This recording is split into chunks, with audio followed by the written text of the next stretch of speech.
السلام علیکم دوستان عزیز. خداوند نگهبان هر یک قدم شما باشه. صبح هر یک قدم شما بخیر شدی. راستش یک ویدیوی دردناک، یک ویدیویی که از سوختن دل، از قلب، از تمام وجود به شما میکنم و مراجعت به پدرانی هستند که خود همسراشون گذشتگیان، خود مقصد از همسراشون جدا شدگیان یا از سبب با کهلنو، یعنی که جنگ کردن، قهر کردن برای مال دنیا از فرزندور بودن مراجعت به همون پدران و مادران هستند، بر همون خش تبارانی که نسبت فرزندای خودشون برای مال دنیا شده خیلی دور شدگیان به همه هستند که یکم درجه السلام علیکم پدران و مادران عزیز، دیم درجه از خدا بترسی، از روز قیامت فرزندای خودتان همچون مال، همچون یک سوم استفاده نبرید. والله بالله تالله قسم میخورم که بجز این سه قسم دیگه قسمی بزرگی نیست. با وجودم قسم میخورم، با پروردگار، با هستیش قسم میخورم که این مال دنیا چی که دسته. میشناسم پدرانی را که اگر فرزند همون هفته یا همون ماه یا همون سال اگر سومرایی نکنه، خطی فرزند چونان خنک نظرانه، چونان بد رفتار میکنه که همین طرح بیست یک خوب یا یک فرزندی بیگانه باشه. ای پدر، ای مادر که فرزند اخته فقط به خاطر مال دوست میداری، فقط به خاطر پولش دوست میداری، یا یه بچه تا یه بچه دیگه بالا میدونی، بدان که روز قیامت پیش محشر ده دست در گریبانات میکپه و از تو شکایت میکنه که ای پدر، برای که من روزش میبود که من مهربانی میخواستم، روزش بود که من میخواستم که مهربانی ترا ببینم، گرچنده که مادر مرده، گرچنده که مادرم از من نیست، گرچنده که زندگی شما جدا هسته، بدان که من از شما مهربانی میخواهم. پدر و عزیز، نسبت فرزنداتون با مهر باشه، گرچنده که کلونم باشن، زن فرزندم داشته باشن، هنوز در نزد شما مثل یک کودک هستند، در هنوز مقصد و یا مهربانی میخواهند. با امید زنگ میزنی، با مراد زنگ میزنی، متاسفانه فقط سومی شما را نگه میکنند. متاسفانه برای مال دنیا شده، برای زنش که دیمی و زنی سیمی که گرفته شده، برای زنی خودش اوجه مهر مادر پدری دور شده گید. بدان که بگذار من خدمه مثال بیارم که بعض با عزت نفسی کسی نرسم، مثال میگم پدر از زنگ میزنی، میخوایی مهربانی بینی، مهربانی نیست، برای که مادر این است که در گوشش بخونه که این فرزند جنگ نکه، دوستداریش که، دعاش بده. متاسفانه یا وجود ندارن. پدرای عزیز، فرزندای عزیز، برادرایی که مادرتون گذشته شده، برادرایی که مقصد برای زن شده پدر مادر خفا میکنید، خواهش میکنم از هر یک آدم شما که خیلی دردناک است، ببخشه که من این ویدیو را چنین کردم.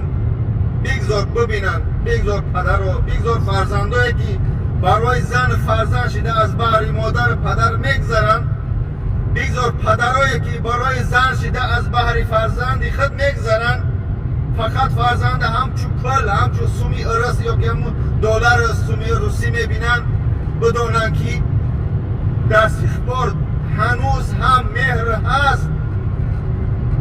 خواهش میکنم از هر یک آدم که برای مال دنیا شده از بحر پدری خود، از بحر مادری خود، از بحر فرزندی خود نگذره. این دنیا خیلی کوتاه است، قیامت نزدیک است. مهربانی میخواهیم هر یک قدمی ما بگذار، اگر سین سال ما بر یک جای رسیده باشد، هنوز هم مهربانی میخواهیم، دوستداری میخواهیم، با امید زنگ میزنیم با پدر خود، با مادر خود، برای مال دنیا شده. خواهرایی که شوهراتون از پدرش دور میکنی، از مادرش دور میکنی، از قیامت بترس، از روز محشر بترس. پیش پروردگار انشاءالله جواب میگوی. خواهر عزیز، برادری که به خاطر مال و ملک شده از بحر دادر اکای خود میگذاری، برای یک خانه شده، برای یک اوچسکه، یک حولین، یک 400 زمین شده از بحر برادری خود میگذاری. کشتر به کشتر جنگ، از قیامت بترس. این مال دنیا به حضرت محمد صلی الله علیه و سلم نماند، باز به ما و شما میمونه. به همون خاطر یکم درجه مراجعت من فقط به پدران و مادران هستند که برای مال دنیا شده یک بچه تا یک بچه دیگر بالا و کلافه ندارم. خواهش میکنم همشه یک زیر چنانه که در خورده دوست میداشتی همچنان دوست بدار. مهربانی میخواهیم دست اخبار، مهربانی میخواهیم. هنوز هم ما همون تفلکانی هستیم که صیفی 5 6 2 3 بودیم بالا میشتیم پدر جان نگفتیم مادر جان. ما همون تفلکان هستیم. ما هنوز هم شما رو دوست میداریم، تا روز قیامت دوست میداریم. پدر از زنگ میزنی میخوایی چرا احوال پرسیش کنی، بگوید فرزندم چی حال داری، در شهر رزق نکه گرمه، سلامتی چی خیل است. فقط از سومن میپرسه، فقط از مال میپرسه. آیا این مال ما کم و قطیم و برده نتونیم؟ چرا یک بار نمیپرسی فرزند جانم قلب چی خیل است؟ آیا تو گرسنه هستی؟ آیا تو مرا یاد کردی؟ در حقم دعا بده.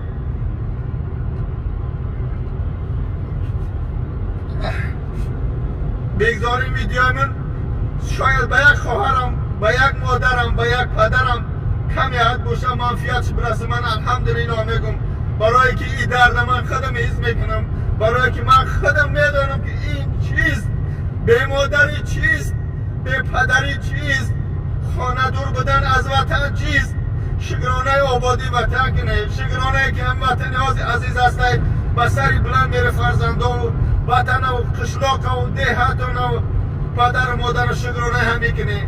فرختاده این دنیا نشه برادران و خواهران عزیز.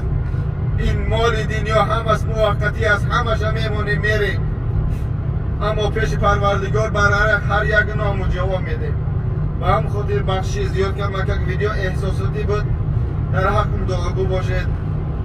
هر یک ویدیوی ما میکنیم این سبب داره، اساس داره، به اساس هیچ کس نمیبره در اکران گپ زنم.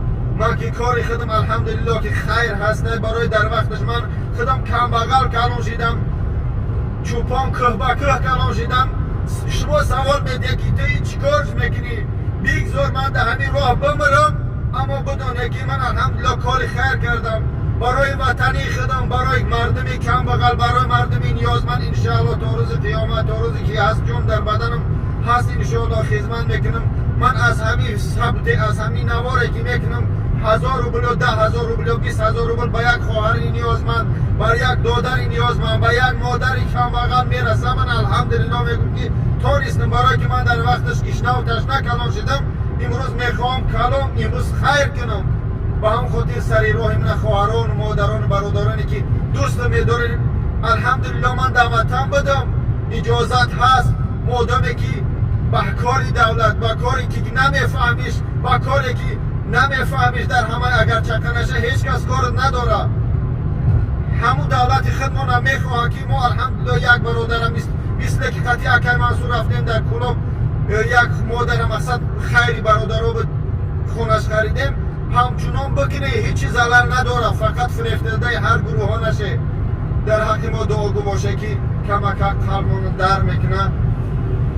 در حق مادر من دعا کنه که پروردگار روحش شاد گردونه، جاش جنت بگردونه که مادر ما از دنیا گذشتگیه.